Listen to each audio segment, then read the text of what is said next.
we all have our analysis of what happened and why it happened, and it's multifaceted. It's certainly Roe versus Wade. It's GOP extremism. It's some genuinely positive, albeit incremental steps forward in terms of economics, in terms of pro-labor.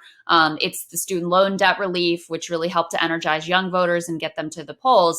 But when Kyle and I turned on MSNBC for like 20 minutes on election night, and there, the message was just incredibly one-dimensional.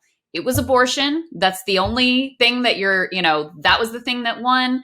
Everybody who said it was anything else was silly and ridiculous.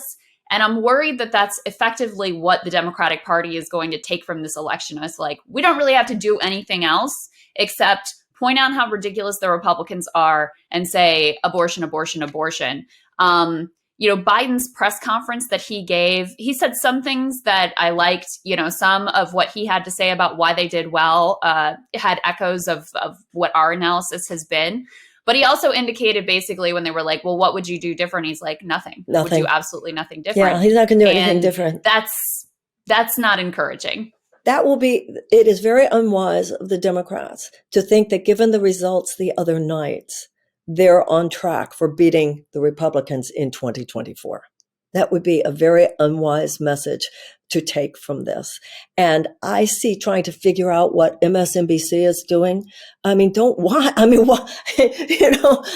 why you're important. That's why the two of you are important. That's why all independent media is important. Right. But they do unfortunately have a lot of sway in the party, and not just with elites. I mean, we saw what happened in the 2020 primary, where when they decided Joe Biden's the guy, that's it. It was over. I mean, there was a huge shift among the electorate, the likes of which you've never seen before. So that's why what they say in their messaging and their theory of what happened, I think, is ultimately consequential. The abolitionists had no reason to believe that they could eradicate slavery, and the women's suffragists had no reason to believe that they could establish a constitutional amendment to give women the right to vote, and civil rights workers had no reason to believe that they could desegregate the South. If you allow yourself to think too much about all the reasons why you can't possibly be successful, then you won't be. You simply take a stand because it is the right thing to do, and you say the things, as I know all of us are trying to do, that we feel need to be said. And I think that this election the other night proved that Americans actually, in the final analysis, are not necessarily taken in by the noise. They are not necessarily taken in by the propaganda, that they do have a capacity to see beyond it. And, I think there's something about serving the ages. I guess because I'm a writer, if you're on social media or any media, you get this instant feedback. Oh no, they don't agree with me. Oh no, they don't like me. Oh no, the polls say we could never get there. I come from a place where you're sitting in your own room writing a book, and the only feedback is, does this sound right? You can't live from a place of, was everybody going to agree with me? That's the corruption. That's the sales mentality right there. There was a writer named Arnold Patton who said something that really has guided my career. He said, if you genuinely have something that you need to say, there's someone out there who genuinely needs to hear it. Social change doesn't happen on a horizontal basis. It happens on a vertical basis. If you're just out to get more people to agree with you, you're always tempted to water down your message. If you go vertical, you're saying it doesn't matter how many agree with me. What matters is the conviction with which I believe it and I say it.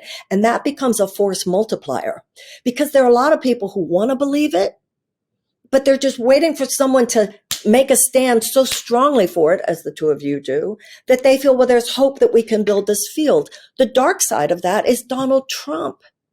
He said outrageous things that supposedly no one would ever go. And by the way, I'm old enough to remember a time when there was no way Ronald Reagan would ever be president because he was too conservative. Just say what you believe. Say what you believe. It's like you've said to me, Kyle. Kyle, you've said to me more than once, don't look. I've heard you say more than once, don't look at the responses people have to you when you tweet something or put it on social media. And you talked about how much happier your life has been since you stopped doing that. We're all, enough with the people pleasing. So I'm not worried about the people pleasing. What I'm worried about is that the Biden administration is going to think that they don't have to do anything different. Is going to think that all they have to do is say abortion over and over again, and he's going to cruise to re-election. I mean, cable news is ripping us apart, dividing the country, making it impossible to function as a society, and making it impossible to know just what is true and what is false. But the good news is they are failing, and they know it. That is why we're building something new, a new mainstream, a healthier one, something more trustworthy, something that we are going to need in one of the most pivotal times in American history. We are building up here for the midterms, for the upcoming presidential election, but we need your help. So if you can help us out by becoming a premium member today at breakingpoints.com, we're trying to change America for the better and the entire world. So what are you waiting for, guys? Go to breakingpoints.com and sign up and help us build a new mainstream.